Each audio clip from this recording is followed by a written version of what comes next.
21세기는 여성의 시대입니다. 정말로 이제는 여성이 살기 좋은 세상이 왔어요. 그리고 이 사회의 모든 중요한 결정, 경제적인 이런 것들도 전부 여성이 결정을 합니다. 그만큼 여성의 역할이 중요해졌죠. 또 21세기는 노인의 시대예요. 이젠 정말로 노인이야말로 늙어서 죽음을 기다리는 세대가 아니고 이 사회에 아주 중요한, 그리고 여러분들이 곧 닥칠 그러한 시대입니다. 이 여성과 노인은 지금까지 한 번도 행복한 대접을 못 받았어요. 사실은 여성이 이제까지 사람 대접 받은 적 있어요? 지난 2000년 동안? 없죠? 요즘 들어서 여러분들 이렇게 관광버스 타고 나오고 이렇게 강의 듣고, 이 시간 남편들은 뭐예요? 돈 벌러 가잖아 이 시간에. 요즘은 노는 시기라 좀 놀지 모르지만 노인들. 그리고 21세기는 무슨 시대냐? 서비스의 시대. 이제 이 얘기를 지금부터 여러분들하고 나누도록 하겠습니다. 자, 이 현대교회의 물론 모든 우리 교회의 화두는 뭐냐? 선교예요. 선교. 그렇죠? 네. 하늘나라를 선포하고 선교하는 거예요. 그런데 교황님 때 막 10% 막 선교가 됐는데 지금은 2%로 떨어지더니 이제는 거의 1%대로 선교가 떨어졌어요. 선교가 안 돼요. 성당에 안 나와요 요즘. 누가 성당에 나와요? 더욱이 이 1%대로 떨어진 상태에서 천주교 교우가 500만이라고 그러는데 미사 참여는 125만 밖에 참여를 안 해요. 그러니까 4분의 1이 성당에 안 나오는 거예요. 여러분들, 우리 집안 식구가 4식구야. 4식구인데 주일날 같이 밥을 먹기로 했는데 한 명만 맨날 와서 밥을 먹어. 그 집 망한 집이에요? 안 망한 집이에요?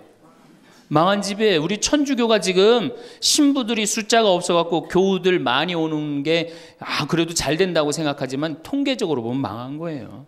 그러면 왜 우리 이 교우들이 아니면은 사람들이 성당을 찾지 않느냐? 이거는 2만 달러가 넘어선 시대에는 이게 서비스를 원합니다. 대접받기를 원해. 2만 달러가. 이게 우리가 1000달러, 2000달러 땐 성당에서 신부님 막 혼내고 소리 질러도 어떻게 해요? 다 참고 살았어요. 왜? 내가 지질이 못 살고 있는데 성당 가서 욕 좀 먹는다고 어때? 근데 지금은 내가 그랜저를 타고 다니고 아파트 지금 동백지구 그 좋은 데에 거기 아파트를 내가 지금 살고 있는데 성당 가서 신부가 막 욕하고 소리 지른다고 거기 참고 나올 것 같아요? 안 나갑니다. 바로 옆 성당 운전하고 가요. 옛날엔 죽고 나서 어딜 들어갔어? 거길 간 거예요. 근데 이제는 시대가 틀려졌어요. 여러분들은 사실은 하늘나라를 사신 고객이야. 예수님이 이 세상에 오셔서 뭐 팔고 가셨어요? 하늘나라 팔고 가셨어요. 로리베리 존슨이라고 최고 경영자 CEO라는 책을 쓴 미국의 경영 컨설턴트가 쓴 책인데 예수님은 하늘나라를 팔고 가셨다는 거예요. 저도 맞는 것 같아요. 여러분들은 하늘나라를 사신 고객이야, 고객. 근데 고객 경영의 가장 기본은 뭐야? 그렇지. 여러분들 만족하세요? 성당 나와서? 성당 본당 신부님 모시고 왔다고 또 괜히 또 이상한 소리 하지 마시고 솔직히 말씀하세요. 사실 성당 나와서 만족하는 교우들 거의 없어요. 내가 지금 한 수백 성당 강의를 다녀봤는데 만족하지 않아요. 구조 자체가 만족을 못하게 돼 있어요. 본당 신부님의 문제가 아니라.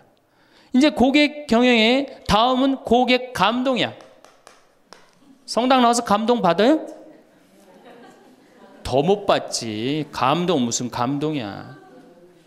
이제는 고객 기절의 시대야. 성당 나와서 기절해요? 기절하기 쉽지 않습니다.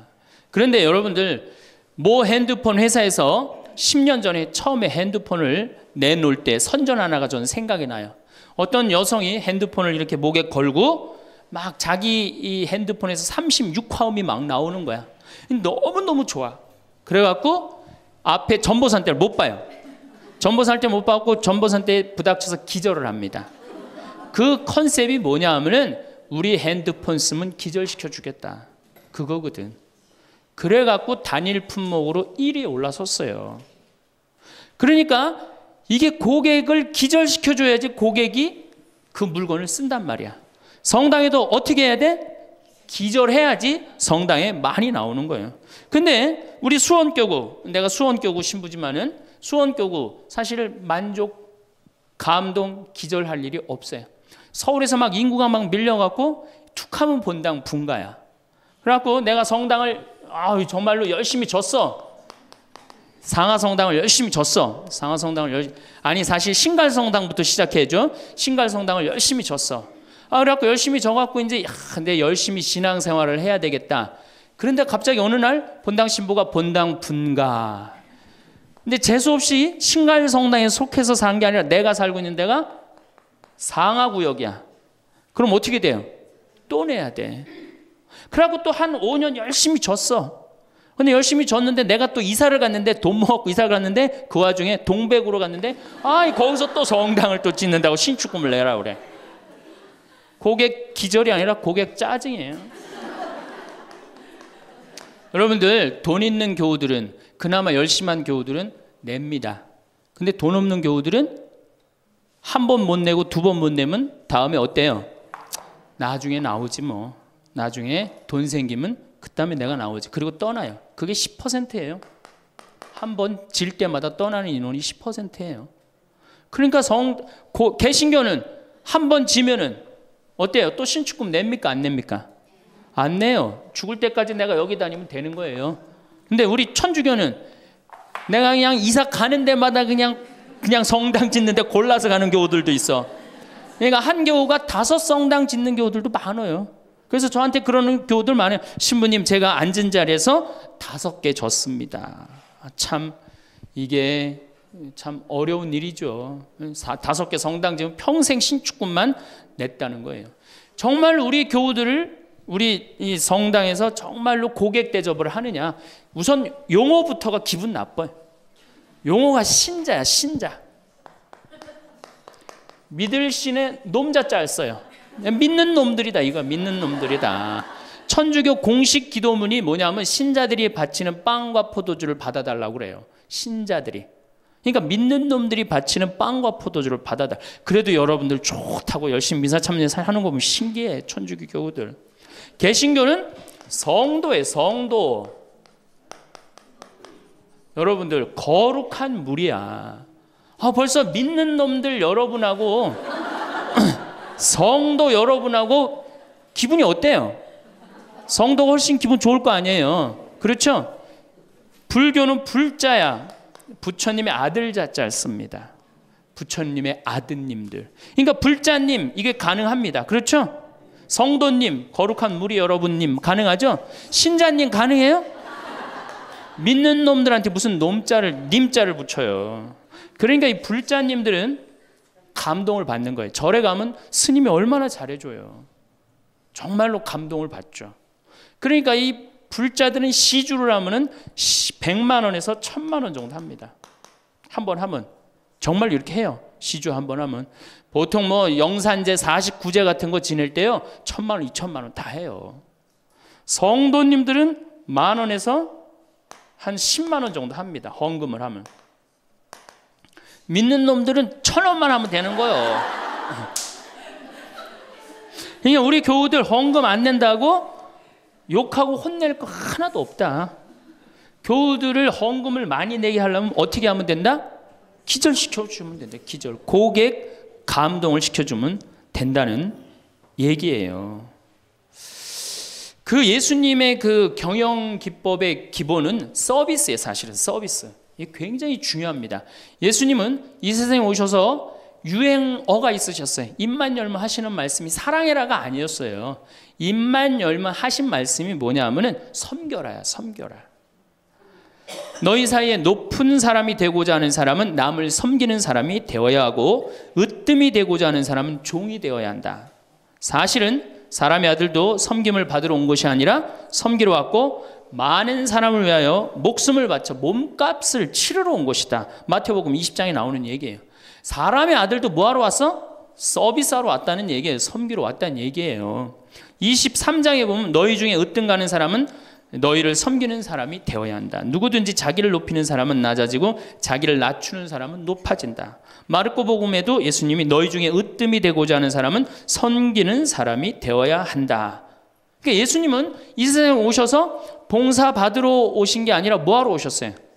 봉사로 오신 거예요. 섬기러 오셨어요. 예수님은 분명히 섬기러 왔는데 지금 현대교회를 보면은 거꾸로 돼 있어요. 교우들이 수녀님과 신부님을 섬기고 신부들이 주교님을 섬기고 위에선 통치하고, 이게 경쟁력이 있을 것 같아요? 경쟁력 없습니다. 경쟁력, 시대가 어떤 시대인데 지금 거꾸로 가고 있어요. 대통령도 지금 국민들을 섬기느니 많이 했는데 우리 가톨릭처럼 이렇게 철저하게 이 아래로 그냥 내리꽂는 데는 없어요. 그러니까 경쟁력이 있을 수가 없어요. 예수님은 아무리 당신이 이렇게 말을 해도 못 알아들을 것 같으니까 마지막 날에 어떻게 해요? 스스로 겉옷을 걷어붙이고 제자들의 발을 닦아줍니다. 이스라엘에서 제자들을 그 사막에서 먼지 있는데 발을 닦아준다는 건 종이 할 수 있는 최고의 그 아래의 섬김의 모습을 보여준 거예요. 내가 너희들의 발을 닦았듯이 너희도 어떻게 해라? 서로 섬겨라. 그러니까 이 섬기는 거는 21세기의 문제가 아니고 우리 교회의 본질이에요, 본질. 그러면은 여기 구역장님들이시죠? 반장님들이시죠? 오늘 오신 분들, 여러분들이 사실은 본당에서 누굴 섬겨야 돼? 교우들을, 신부님을 뭐하러 섬겨? 교우를 섬기라니까. 내 구역 식구, 반 식구를 얼마나 섬기느냐에 따라서 그 교회 공동체가 잘 되느냐, 잘 되지 않느냐가 결정되는 거예요. 제가 이렇게 환경센터, 수원에 우리 환경센터 있죠? 거기 직원 하나가, 내가 자기 그 월급을 주는 신부인데도 하루는 와갖고 나한테 얼굴이 하얘져갖고 나는 세상에 이렇게 훌륭한 신부님을 처음 봤대. 무슨 얘기냐? 자기가 이 어느 서둔동 성당에 다니는데 그때 내 동창 신부가 있었어요. 한 10년 전 얘기예요. 동창 신부가 있었는데 자기 부인이 결혼을 하자마자 자궁에 문제가 있어갖고 병원에 입원을 한 거예요. 근데 이 형제는 세례를 받았지만 자매는 세례를 받지 않았어요. 그런데 그 구역에서 가만히 이렇게 가정방문을 이렇게 구역장님들이, 사정을 제일 잘하는 사람이 누구예요? 구역 사정을 제일 잘하는 사람. 본당 신부가 알아요? 모릅니다. 구역장님들이 제일 잘 알아요. 그래서 구역장님은 본당의 작은 신부들이야.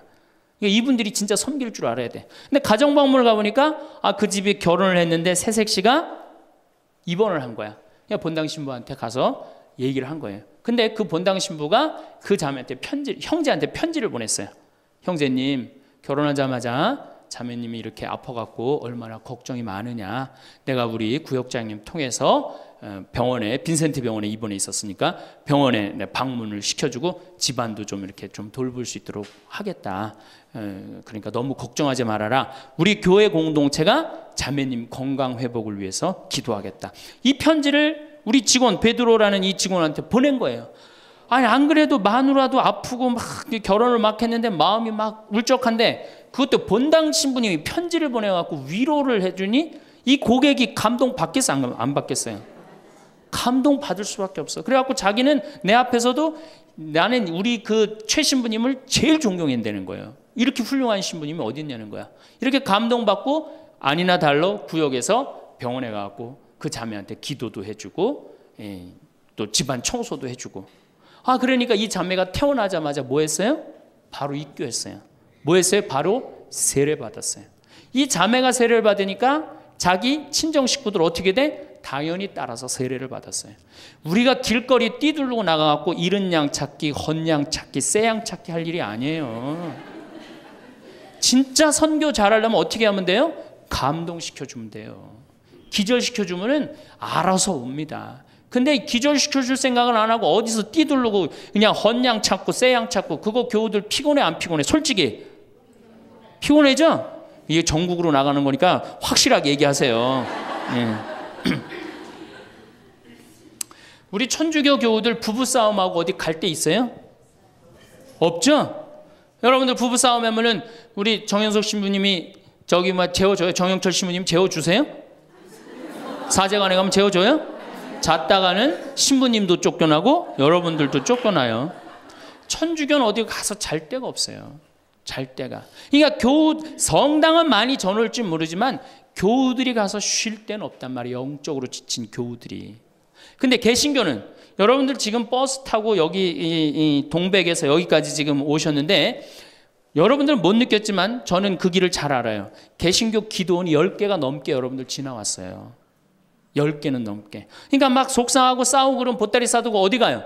기도원 가면은 거기서 아버지 막 소리 지르고 막 이러면은 3일 정도 하면은 속 풀리잖아요. 그럼 또 돌아갈 수 있는 거 아니에요. 그거 얼마나 좋아요. 불교는 뭐가 있어요?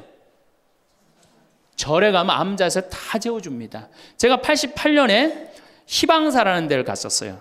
소백산을 갔는데 희방사에 갔는데 수녀님들하고 같이 갔었어요. 수녀님들하고 같이 여관을 갈 수가 있나? 그래서 희방사에 절에 들어가고 스님한테 그랬어요. 나는 신학생이고 우리 수녀님들인데 내일 새벽에 산에 올라가야 되는데 딱히 잘 데가 없다. 재워줬으면 좋겠다. 근데 스님이요 지금도 기억이 남아요. 두말 않고 방 2개를 수녀님 방, 내 방 이렇게 딱 내주시는 거예요. 주무시고 가시라고. 근데 우리 천주교 어디 가서 좀 재워달라 그러면 재워줄 때 있어요? 교구청 가면 재워줍니까? 하루 저 어디 가서 잘 데가 없는데 여기 좀 재워주면 안 되겠습니까? 재워줘요? 우리는 우리도 모르게 벽을 하늘같이 쌓고 살고 있어요. 천주교에 들어오기가 제일 어려운 거예요. 돌다 맨 마지막에 오는 데가 어디야? 천주교야. 우리가 그만큼 높은 벽을 쌓아놓고 무슨 고객 만족 예수님이 섬기라고 그러는데 섬기긴 뭘 섬겨요?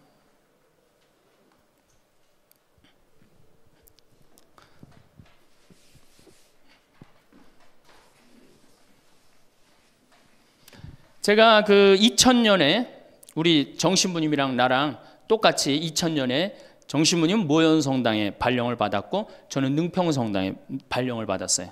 근데 정신부님 처지나 내 처지나 똑같았어요. 아무것도 없었어요. 정말로. 모본당에서 분가금으로 딱 3천만 원을 받았어요. 근데 성당 하나 지려면 보통 27억, 30억 정도 되잖아요. 2000년이면 IMF 딱 터지고 다 망한 상태예요. 그냥 완전히 망한 상태가 2000년이에요. 본당에 가보니까 성당이 어떻게 되어 있느냐면 지붕은 천막이야. 파란 천막으로 되어 있는 거야. 그 다음에 벽은 컨테이너예요. 컨테이너. 바닥을 보니까 맨 흙이야. 성당 바닥이. 막 여기서 막 원추리가 피는 거예요. 붓꽃도 피고 성당 바닥에서. 그런데 교우들은 보니까 600명이야. 교우들 600명인데 30억짜리 건물을 어떻게 줘요? 그래서 제가 그랬어요. 요한복음 3장에 뭐라고 그랬냐면은 예수님이 46년 만에 지은 성전을 허물라고 그랬다. 며칠 만에 짓겠다고? 3일 만에 짓겠다고. 예수님이 원했던 게 건물이냐 사람이냐? 그땐 교우들이 사람이래요. 그러면 건물 짓는 건 중요한 게 아니다. 여러분들이 행복하면 그게 성전이다. 그리고 세계 어디에서도 성당 바닥에서 붓꽃도 피고 원추리도 피는 성당이 어딨냐. 이 최고 아름다운 성전이다. 난 성당 안 질 테니까 여러분들 그렇게 알아라. 근데 이 착한 교우들이 자꾸 신축금을 내는 거예요. 내지 말라고 그래. 안 짓는다는데 부담스럽게. 그래서 제가 2번째 한번 또 공식적으로 얘기를 했어요. 난 성당 안 짓는다고 그랬다. 왜 자꾸 내냐. 여러분들이 내면 내는 여러분들은 정말로 신앙이 좋아갖고 내지만 못 내는 교우들 미안해서 못 나오니까 내지 말아라. 그때 이제 교우들이 헷갈리는 거. 저게 진짜 내라는 건지 내지 말라는 건지 저게. 에? 그래서 첫 해에 교우들이 신축금을 얼마를 했냐면 7천만 원 했어요. 저는 굉장히 많이 했다고 생각해요. 굉장히. 첫 해에 600명 교우들이. 대신 이게 고객 사목 목표가 고객 기절이었기 때문에 이제 교우들한테 부활 때 성탄 때 선물 많이 줬어요. 왜냐하면 내긴 내는데 나오는 게 없잖아. 옛날에는 뭐 밀가루도 주고 그랬대는데 그 한 3, 40년 사이에 천주교에서 아무것도 안 나가요. 버릇 나빠진다고 교우들. 네.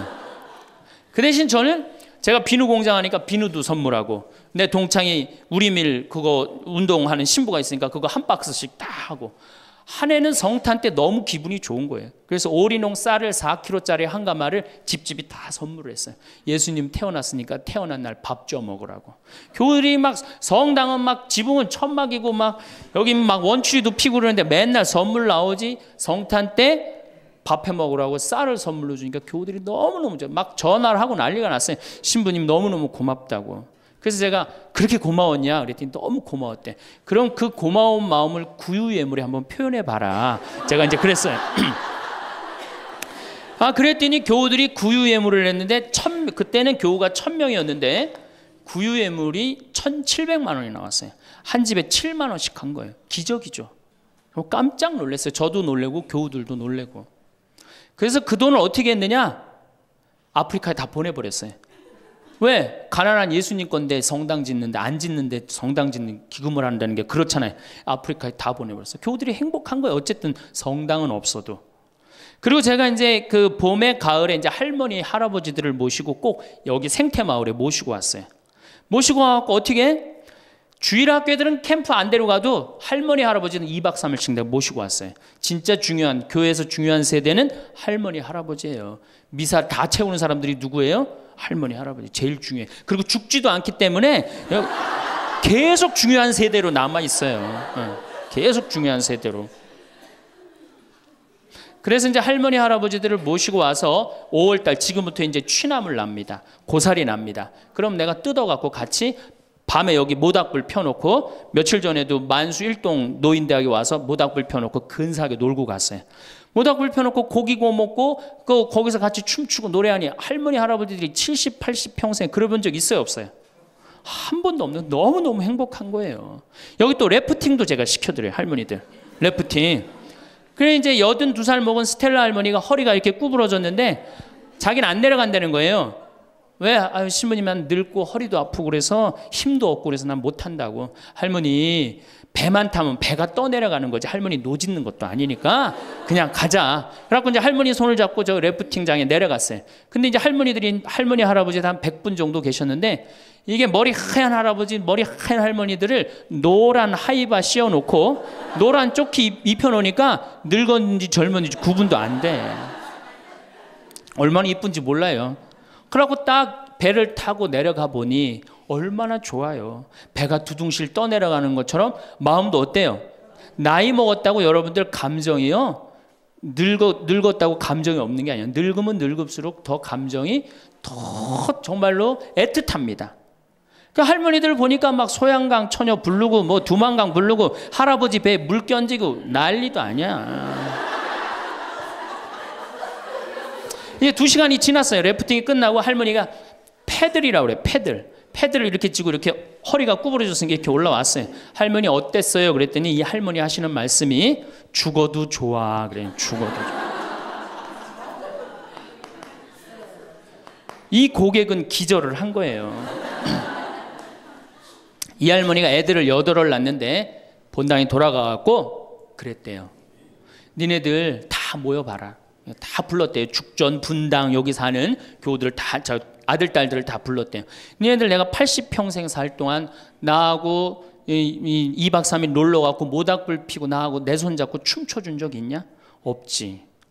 니네들 내가 늙었다고 나 래프팅 시켜준 적 있냐? 없지.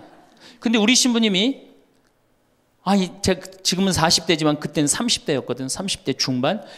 우리 신부님이 그걸 다 해줬다. 나는 우리 신부님 너무너무 행복하다, 신부님 때문에. 근데 이 신부님이 성당을 줘야 되는데 돈이 없다. 돈이 없으니까 니네들 나한테 못 해준 거 돈 갖고 와라. 그래서 할머니가 신문지에 돈을 이만큼 싸갖고 왔어요. 이거 뭐냐 그러니까, 신부님 이거 내가 신축금으로 자식들한테 걷어온 거래. 그러니까 이 고객이 기절하니까 내가 시키지도 않았는데 앵벌이를 알아서 해갖고 와.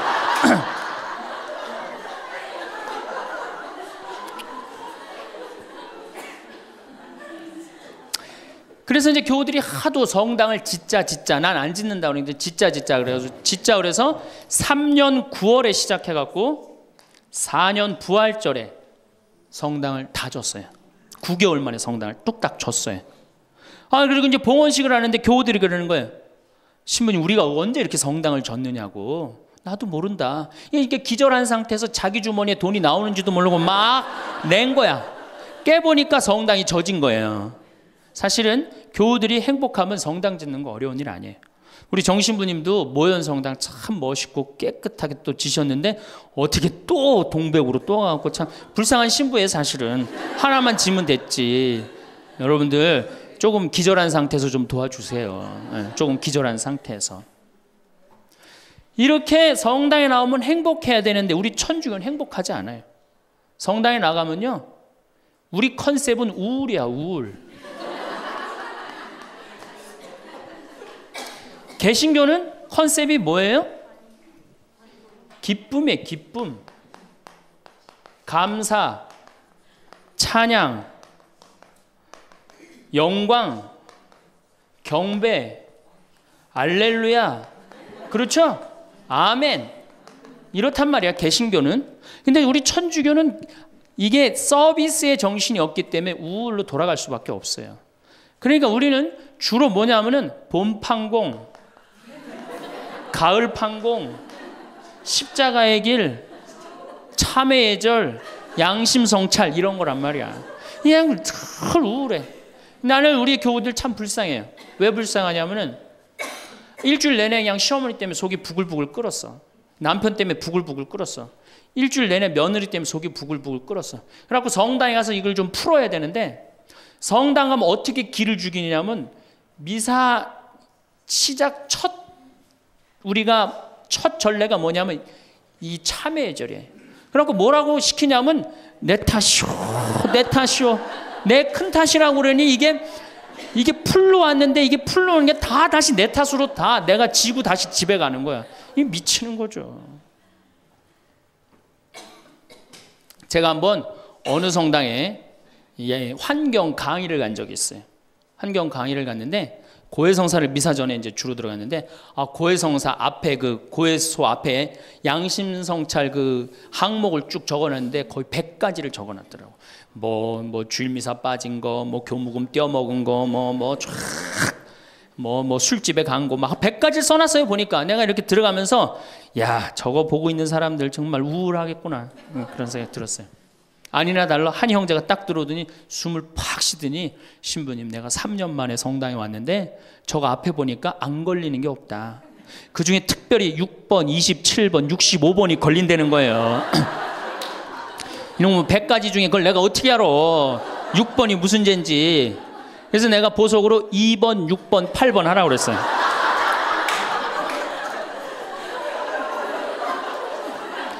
그러니까 우리 교우들은 이게 미사 참여를 해도 막 기쁘거나 내가 좀 하느님한테 경배를 드렸다, 내가 오늘 정말 알렐루야 아멘을 했다, 이런 기분이 안 들어요. 미사를 해도 막 그렇고 안 한 것 같기도 하고, 성가 소리 들으면 더 미쳐요. 내가 이 성가 이렇게 피정지도 나가서 부르다가 몇 번 죽을 뻔한 적도 있어요. 주여 임하소서 부르다가 죽을 뻔한 적 많아요. 어떻게 불러? 주여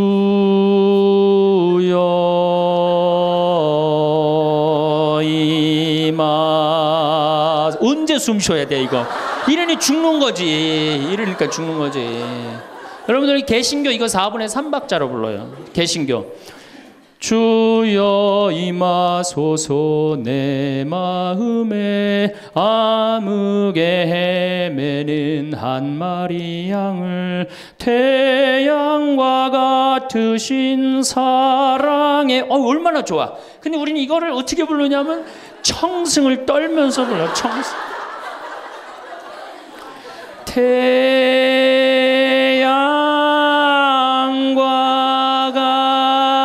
같으신. 태양이 무슨 놈의 태양이, 그런 태양이 있어요.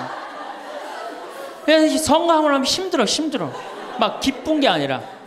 그렇지 않아요? 난 대림절에 제일 부르기 싫은 노래가 구세주 빨리 오사요. 그 노래 미칩니다. 그게 빨리 오라는 거예요? 오지 말라는 거지.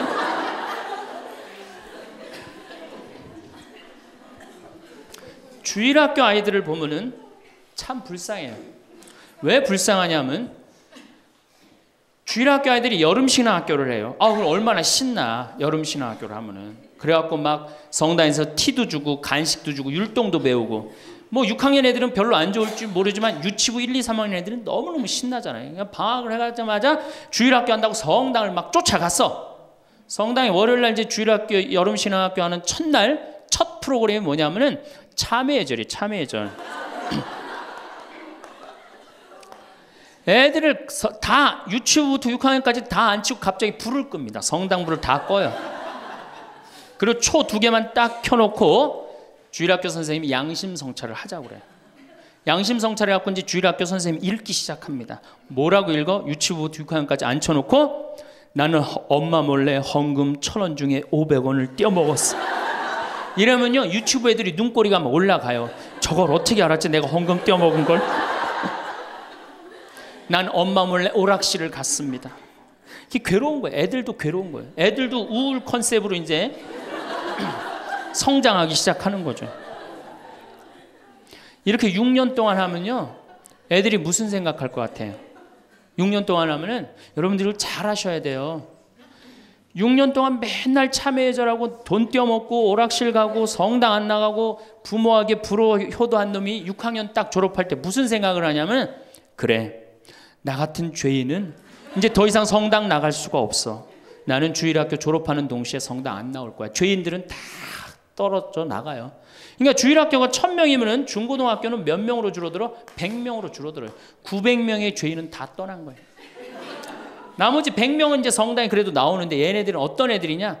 정말 착한 애들이든지 정말 어리삐리한 놈이지 둘 중에 한 놈만 성당에 나오는 거예요. 개신교는 주일학교가 1000명이면 중고등학교도 1000명, 중고등학교가 1000명이면 청년도 1000명이에요. 왜? 이들은 기쁘기 때문에. 그게 현대 영성에 맞는 거예요. 이들은 행복하기 때문에. 교회 나가면 행복하잖아. 찬양도 하고 영광도 드리고. 근데 이놈 그 성당만 나가면 눈 감켜놓고 뭐 돈 떼어먹었느니 뭐 이러니 애들이 성당 나가고 싶어요. 점점 줄어드는 거예요. 정말로 우리 애가 아이들한테, 이 주일학교 아이들이 끝까지 신앙생활을 잘 시키고 싶으면 기쁨의 신앙을 가르쳐야 돼요. 영광의 신앙, 감사의 신앙. 우리가 이게 우울의 극치를 보면은 성지순례 때 이제 우울의 극치야. 성지순례. 이거는 진짜 이제 고쳐야 되는 병 중에 병이에요. 성지순례 언제 갑니까? 5월에 가죠? 9월에 가죠? 여러분들 본당 신부님 정말로 훌륭한 본당 신부님 만나갖고 5월 오늘 2일이죠? 참 이 좋은 때, 얼마나 경치가 좋아요 여기. 좋죠? 이렇게 좋은 데 딱 들어와서 장미 만발하고 철쭉 쫙 펴있고 하늘은 파랗고 구름도 높고 얼마나 좋아. 가을에 코스모스 만발하고. 근데 이제 솔매로 성지순례를 간단 말이야. 근데 막 버스를 타려고 그러는데 내 마음에 맞는 자매가 내 같은 버스를 탔어. 그럼 막 손잡고 팔짝팔짝 뛰어. 그 다음에 허리에는 돈주머니도 차고 간식도 했단 말이야. 근데 레지오 단장이 가만히 보니까 우리 컨셉은 우울인데 저거 너무 들떴다. 그래갖고 이제 버스에 딱 올라타면은 묵주를 딱 꺼내라고 그래.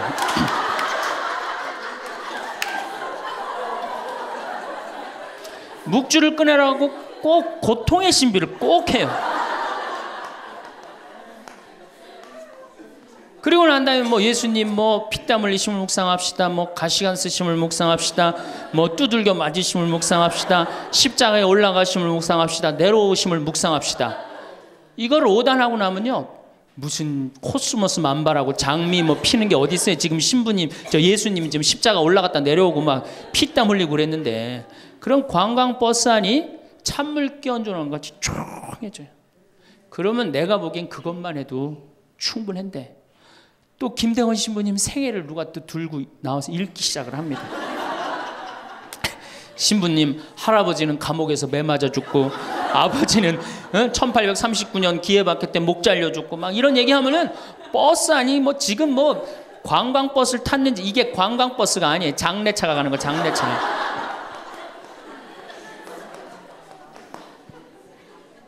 그래갖고 신부님이 1836년에, 여러분들 신부님이 1836년에 떠나서요, 마카오에 1837년 6월에 도착하세요. 6개월 동안을 걸어서 간 거예요. 기가 막히죠?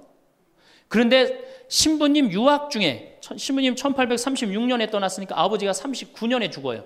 순교를 하세요. 그러니까 유학 중에 아버지가 죽은 거야. 얼마나 이게 그 어린 그 신학생한테 마음이 아프겠어요. 정말 기가 막히죠. 그럼에도 불구하고 조선교회를 위해서 견디죠. 그런데 또 중간에 최 프란치스코라고 동료 신학생이 죽어요. 우리 신부들한텐 동기가 죽는 건 형제가 죽는 거하고 똑같은 거예요. 그게 얼마나 또 마음이 아파. 그래서 45년에 조선에 돌아와 보니 세례를 받았나 성사를 받았나 교우들이 정말 신부님 생각해 기가 막히냐. 그땐 부제님이었는데. 그래갖고 빨리 신부님을 영입해야 되겠다. 그리고 이제 서해 바다에서 배를 12m 정도밖에 안 되는 배를 타고 그거를 상하이를 건너간다고 간 거예요. 어부들은 신부님이 하도, 그 부제님이 하도 똑똑하고 그러니까 항해수를 아는 줄 알고 무조건 따라갔는데, 항해수를 알긴 뭘 알아. 저쪽이 중국일 것이다. 가자. 그리고 간 거예요. 그러니 돛 떨어지고 닷 깨지고 20일 동안 표류를 합니다. 정말 죽을 둥 살 둥 해갖고 중국에 도착을 해요. 상해 가갖고 또 고초를 겪고. 그래서 이제 주교님을 만나갖고 서품을 받고 또 어떻게 또 중국에선 또 어떻게 저쪽이 조선일 것이다. 그것도 주교님까지 모시고 가자. 그래갖고 갔어요. 갔는데 웬걸 딱 도착을 했는데 사람이 말을 했는데 이상한 말을 하는 거. 어디서 와서 꽝 이러는 거예요. 제주도로 간 거예요. 제주도로. 잘못 가갖고. 제주도에서 또 미사를 봉헌하시고 인천 아파트로 와서 사목을 하는데 잠을 잡니까? 뭐를 합니까? 그러다가 6월 달에 순이도에서 붙잡히세요. 붙잡혀갖고 한양으로 압송을 되는데 6월에서 9월이면 여름을 지나는 거 아니에요? 얼마 똑똑해. 세계 지도 그릴 줄 알지, 라틴어 할 줄 알지, 중국어 할 줄 알지. 이 급변하는 세상에서 나라를 위해서 일 좀 하려고 그러는데 우리 대장 예수님을 두고 내가 어디를 하느냐 이래갖고 그냥 당당하게 이렇게 견디시잖아요. 그래갖고 막 신부님 허벅지를 때려. 그래갖고 막 구데기가 끓고 그러죠. 그러다 9월 16일 날 신부님이 순교를 하셔요. 새남터에서. 근데 돌아가실 때 또 어떻게 돌아가시느냐? 이쪽으로 되면 잘 자르겠느냐, 저쪽으로 되면 잘 자르. 얼마나 용감하세요. 그래갖고 8번째 칼에 신부님 목이 떨어졌다. 이렇게 훌륭한 성인 신부님을 모시고 사는데 여러분들 뭐 하는 거냐? 주일 미사도 잘 안 나오고 선교도 안 하고. 그럼 또 그냥 막 기가 죽어갖고 고개를 또 우울 컨셉으로 고개를 숙이는 거야. 자, 장하다 순교자 합시다. 장하다 순교자 주 이러면 진짜 장례차가 가는 거예요. 그래갖고 이제 성지에 도착을 하면은 시키지 않았는데도 십자가 얘기를 알아서 해요. 시키지 않았는데.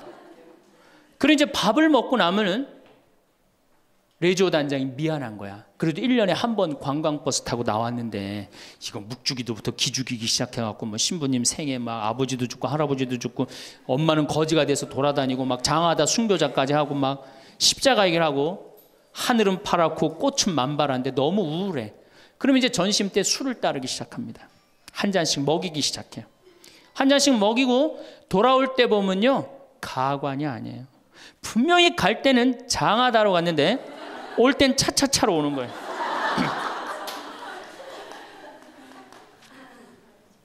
제가 보좌신부 때 그때는 92, 3년도니까 대단했었어요. 지금은 많이 사고 때문에 못 일어나게 했죠. 그때는요 관광버스 그 사이에 나와갖고 춤 엄청나게 췄어요. 내가 거긴 굉장히 큰 성당인데 7개 꾸리아였어. 여성 꾸리아가 4개나 있었어요. 성주순례를 가고 싶은데 젊은 보좌 신부랑 가고 싶은 거예요.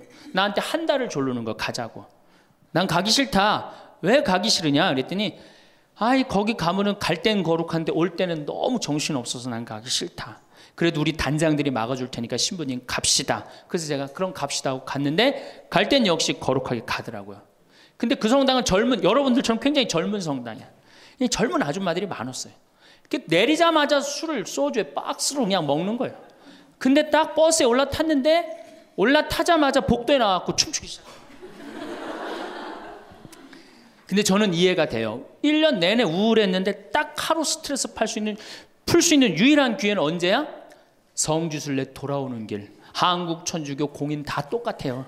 모든 성당이 다 똑같아요. 갈 땐 거룩하고 올 땐 난장판이야. 막 춤을 추다가 자기네들끼리 춤추니까 재미없잖아. 보좌 신부하고 같이 추고 싶은데 맨 앞에 보좌 신부는 앉아 있는데 이 단장님들이 막았는데 제가 어쩔 수 없이 끌려 나갔어요. 신부님, 우리하고 좀 오늘만은 같이 좀 놀아달라고. 그래서 저는 춤출 줄 몰라요. 신부님 걱정하지 말라고. 우리가 다 알아서 한다고. 어떻게 알아서 해? 내 손을 붙잡더니 그래갖고 이제 한 5분 정도 쳐갖고 이제 예의를 갖췄겠다 싶어갖고 이제 좀 들어가겠습니다. 그랬더니 이 자매님들이 힘이 얼마나 좋은지 내 양복 뒷덜미를 딱 잡더니 가긴 어딜 가느냐고. 오늘만은 안 된다고. 우리하고 오늘만은 신부님 우리하고 함께 놀아줘야 된다고. 그럼 막 추는 거예요. 뒤에 있는 아줌마들이 뭐라 그래? 야, 니네들만 신부님 데리고 놀지 말고 뒤로 좀 보내 이러냐. 그러면 이제 이때부터는 이제 이 아줌마가 한번 품에 안고 추고 저 아줌마가 한번 품에 안고 추고 들어가지도 못하고 제발 나 좀 드려. 그때 뭐 보좌 신분이, 지금이야 이제 막 인상 쓰고 승질 부리면 되지만 그때는 그게 됩니까? 막 보좌 신분 때 통제가 안 돼요. 그런데 성당 도착 2km 전에 기적이 일어납니다. 갑자기 누가 마이크를 붙잡더니 하늘에 계신 우리 아버지 이러면요, 다 자기 자리로 뛰어들어가요. 알아서. 나는 하늘에 계신 우리 아버지가 그렇게 전능한지 그때 딱 알아봐요. 하늘에 계신 우리 아버지 굉장히 전능하세요. 그래갖고 이제 은총이 가득하신 마리아를 하면은 이게 머리를 다듬습니다. 이제 은총이 가득한. 그리고 이제 영광이를 해요. 영광이 하면 이제 우울해지는 거예요. 그리고 사회자가 한마디 합니다. 우리 이제 본당에 돌아가서 열심히 살자고. 그럼 다 우울하게 집에 가는 거예요. 왜 신앙생활하면서 왜 우울해야 되느냐? 왜 내가 하느님을 믿으면서 정말로 자랑스럽고 당당하고 행복하지 않느냐? 문제가 많습니다. 예수님은 굉장히 축제를 좋아하셨어요. 예수님은. 여러분들 예수님 태어날 때 어떻게 태어나셨어요? 태어날 때부터 범상치 않게 태어났죠? 어떻게 태어났어요? 쇼를 하면서 태어났잖아요. 우주 쇼를 하면서. 그리고 예수님은 항상 뭐라고 그러셨느냐면 하늘나라를 잔치에 비유하기를 좋아하셨어요. 잔치 참 좋아하셨어요. 잔치. 좋아하셨잖아요, 잔치. 그리고 당신은 항상 어디에 비유하기를 좋아하셨어요? 신랑에 비유하기를 좋아하셨어요. 이거 기쁨이에요, 우울이에요? 기쁨이죠? 그리고 예수님 부활하고 난 다음에 제자들 막 물고기 다 잡았을 때 어떻게 해줬어? 물고기 바베큐로 준비를 해줘갖고 와서 먹어라. 먹는 거 굉장히 중요하게 여기신 분이에요. 예수님 먹는 거.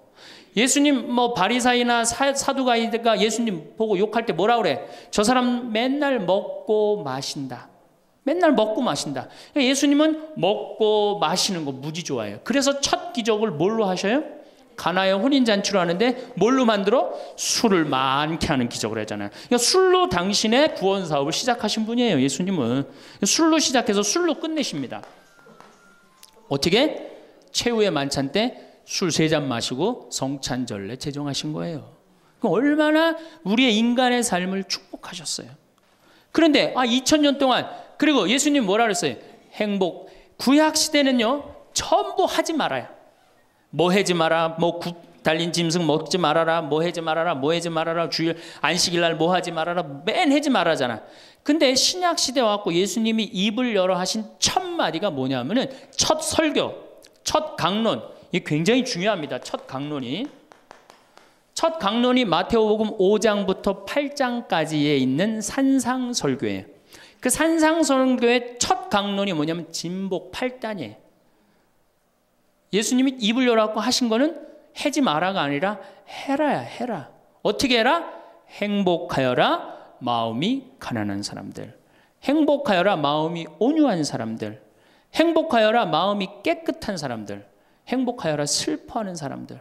그러니까 예수님이 우리한테 원했던 건 뭐야? 행복하기를 원한 거예요. 행복하기를. 5장 8절에 뭐라고 그러셨냐면 너희는 기뻐하고 즐거워하라. 하늘에 받을 상이 크다. 우리 보러 기뻐하고 즐거워하라고 그랬는데 2000년이 지나서 와서 보니까 기뻐하고 즐거워하는 건 온데간데 없고 우울만 남아있어. 이거 문제가 있는 거죠. 그리고 7장에 뭐라고 그러셔요? 너희들 걱정하지 말아라. 내일 걱정은 누구한테 맡겨라? 내일한테 맡기고 오늘 한 일로 오늘 충분하다. 이렇게 예수님이 우리한테 행복한 걸 가르쳐 줬는데 우린 행복은 온데간데 없고 우울한 것만 남아갖고. 그러니까 우울하니까 우리 천주교 교우들은요 하늘을 향하지 않습니다. 어딜 향해요? 땅바닥을 향해. 땅바닥을 향하다 보니까 못 받은 것만 생각나는 거야. 그러니까 우리가 받은 게 999가지인데 하느님한테 그거 감사. 여러분들 이 아름다운 자연 공짜로 보는 거 감사해 안 감사해? 공기 공짜로 마시는 거 감사해 안 감사해? 하느님이 빈님 공짜로 내려주시는 거 감사해 안 감사해? 북한에서 안 태어나고 남한에서 태어난 거 감사해 안 감사해? 감사하죠? 감사할 게 얼마나 많아. 이 하늘을 봐야지 감사한데 우린 우울하니까 땅바닥만 보는 거야. 그러니까 못 받은 것만 생각나는 거예요. 못 받은 거 더 달라고 하느님 부담스럽게 묵주기도 9일기도 54일기도 해가면서 계속 달라고 그러고. 그냥 우울한 컨셉은 이렇게 영성이 따라갈 수밖에 없어요. 이제 여러분들 감사하십시오. 데살로니가 전서 5장 16절에 뭐라 그래? 항상 감사하시오. 항상 기도하시오. 항상 기뻐하시오. 이것이 우리 주 예수 그리스도를 통하여 드러내신 하느님 아버지의 뜻입니다. 그랬어요. 그러니까 여러분들 정말로 내가 하느님을 믿는다, 내가 천주교 신앙생활을 한다, 그러면은 그거는 굉장히 당당한 거고 감사한 거고 영광스러운 거예요. 근데 우리 자꾸 젖어들어요. 오그라들어. 내가 신학생 때 한번 밥을 먹으면서 일반 음식점에서 성호를 긋고 밥을 먹었어요. 성부와 성자와 성령의 이름으로 아멘하고 밥을 이렇게 기도를 하고 먹었는데, 반대편에 앉아있는 형제가 내가 보긴 성당 다니는 형제 같아 보니까. 근데 저 젊은 놈이 성호를 긋고 밥을 먹으니까 굉장히 미안했나 봐요. 그래서 이렇게 보는데 내 눈에 딱 띄었어요. 허벅지에 십자가를 이렇게 긋고 먹더라고요. 우리 신앙이 자꾸 이렇게 오그라드는 거예요. 우리가 하느님께 받은 은혜가 너무 많으면은 하느님께 영광 드리고 그 받은 은혜에 대해서 다른 사람한테 자랑하는데, 우리는 그런 영성이 없어요. 못 받은 것만 생각나고. 그러니까 이 감사기도, 찬양기도, 영광기도 드리는 것보다는 간구기도가 훨씬 많아요. 우리가 간구기도를 하다 보면 자꾸 하느님을 의심하게 됩니다. 여러분들 신앙은요, 감사드리고 찬양드리다 보면 하느님과 거의 하나가 되는데요, 자꾸 간구기도를 바치면 자꾸 하느님과 갭이 생겨요. 점점 멀어지는 거예요. 그러니까 여러분들이 청원기도를 많이 하면 할수록 어때요? 하느님과 멀어지는 거예요. 예수님이 뭐라 그랬어요? 너희들 굳이 이 말 저 말 하지 말아라. 하느님 아버지가 다 알아서 해줄 거다. 그 좋은 말씀을 우리가 다 듣고도 우리는 신앙의 본질을 자꾸 어긋나고 있는 거예요. 그래서 여러분들 이제 우울을 내다 버리십시오. 우울을 내다 버리고 정말 행복하게 그렇게 사시고, 다음 시간에 제가 그럼 어떻게 하면 행복하게 살 수 있느냐, 우리가 정말로 행복으로 가는 길이 뭐냐, 이거 전심 먹고 하도록 하겠습니다. 혹시 이런 경험 있으신가요? 사소한 말 한마디에도 며칠씩 마음이 힘들었던 경험. 다른 사람들은 쉽게 넘기는 일도 유독 본인만 깊게 생각하게 되는 순간들. 밤새도록 이불 속에서 하루 있었던 일을 곱씹느라 잠 못 이룬 적.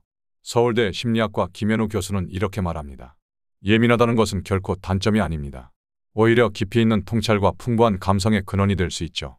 다만 이를 잘 다루는 방법을 배워야 합니다. 72세 박영자 할머니의 이야기를 들어보겠습니다. 평생을 이렇게 살았어요. 모든 일을 깊게 생각하고 사소한 일에도 마음이 휘청거리고, 나이 들어서도 이 성격은 변하지 않더군요. 하지만 이제는 달라졌어요. 이 예민함을 다스리는 법을 배웠거든요. 오늘은 생각이 많고 예민한 분들이 어떻게 하면 더 편안하게 살 수 있는지, 그 특별한 방법들을 함께 알아보도록 하겠습니다. 이런 방법들이 왜 특별히 필요할까요? 심리학자 이미경 박사의 연구에 따르면 예민한 성향을 가진 분들은 일반적인 사람들보다 스트레스를 3배 이상 더 강하게 느낀다고 합니다. 특히 나이가 들수록 이런 특성이 삶의 질에 더 큰 영향을 미친다고 하죠. 78세 김순옥 할머니의 경험담입니다. 젊었을 때는 바빠서 몰랐는데 은퇴하고 시간이 많아지니까 오히려 더 힘들어졌어요. 사소한 일도 자꾸 깊게 생각하게 되고 밤에 잠도 잘 못 자고, 그러다 우울증까지 찾아왔죠. 하지만 지금은 달라요. 이 성격을 바꾸려 하지 않고 잘 다루는 법을 배웠거든요. 노인정신건강 전문의 박지원 원장은 이렇게 설명합니다. 생각이 많고 예민한 것은 타고난 기질입니다. 이를 고치려 하면 오히려 더 큰 스트레스가 됩니다. 대신 이 특성을 잘 다루는 방법을 배우면 오히려 강점이 될 수 있습니다. 첫 번째 방법은 생각의 시간과 장소를 정해두는 것입니다. 끊임없이 이어지는 생각의 흐름을 아예 막을 수는 없습니다.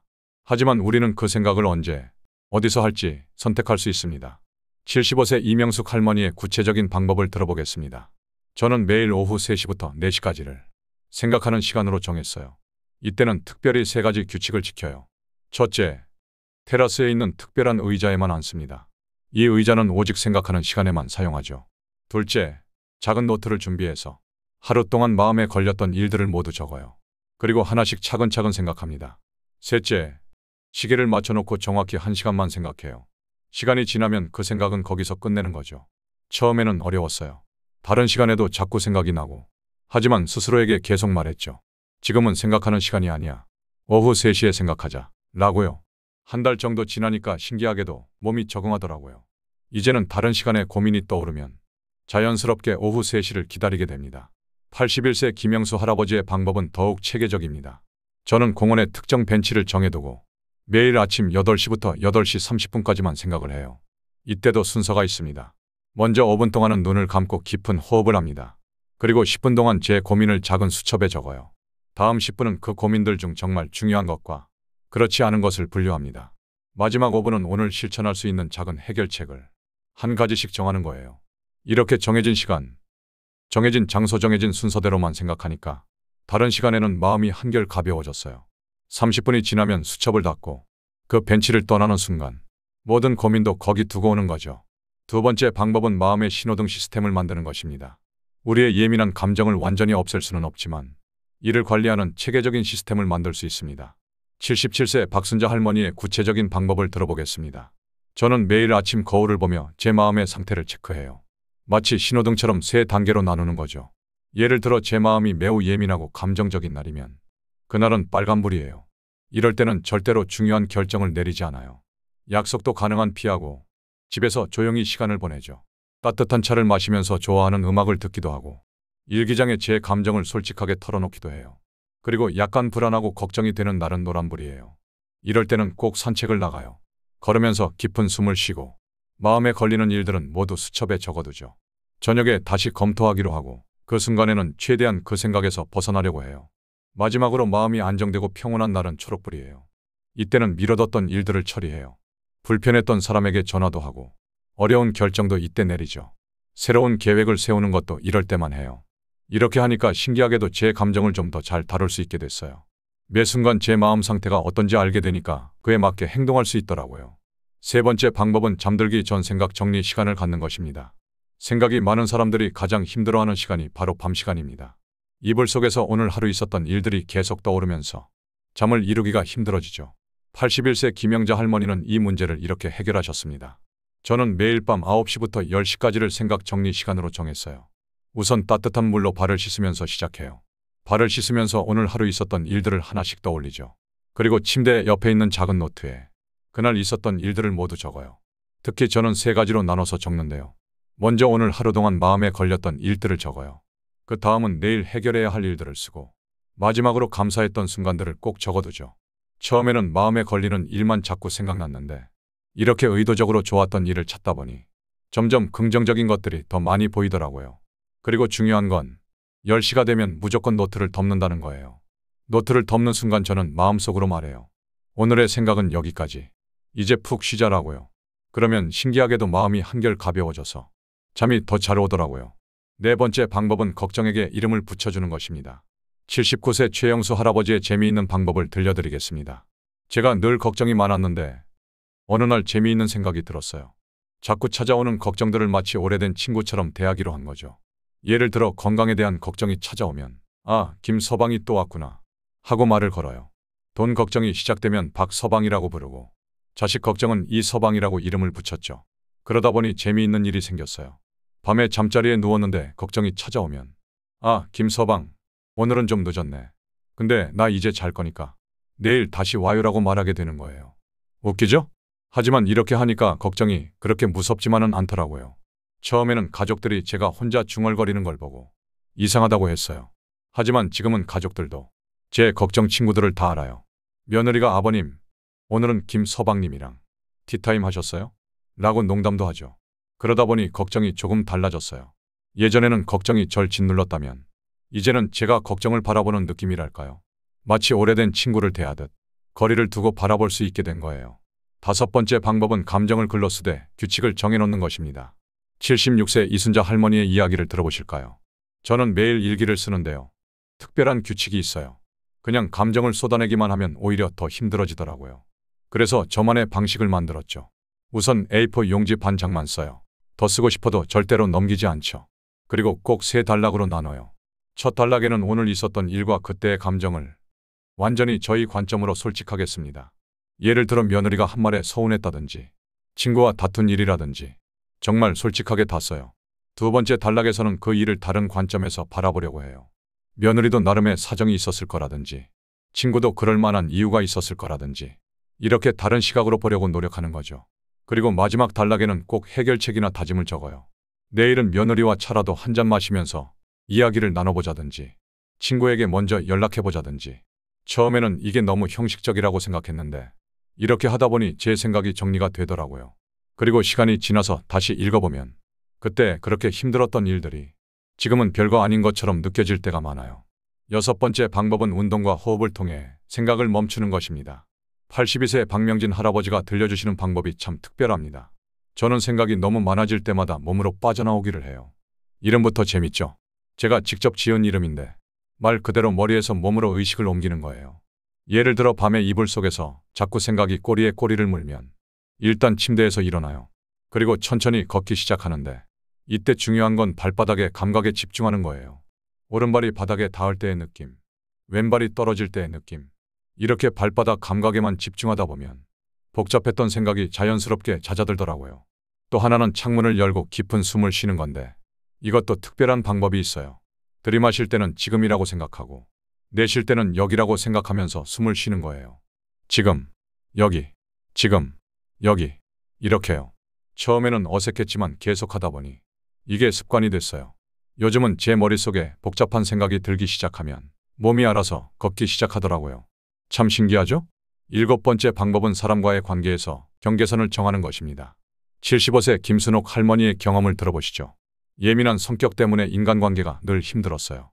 다른 사람의 감정을 너무 많이 신경 쓰다 보니 제가 지쳐서 병원에까지 가게 됐죠. 그때 의사 선생님이 가르쳐 주신 방법이 있어요. 저는 이제 관계에서 세 개의 원을 그려요. 가장 안쪽 원에는 제 가족, 정말 소중한 친구들만 있어요. 이분들의 일은 제가 깊이 공감하고 함께 고민해요. 하지만 중간원에 있는 이웃이나 지인들의 일은 적당한 선에서만 관심을 가지려고 해요. 가장 바깥 원의 사람들, 즉 잠깐 스치는 인연들의 일은 제 마음에 들이지 않기로 했죠. 처음에는 이게 너무 이기적인 것 같아서 마음이 불편했어요. 하지만 점점 알게 됐어요.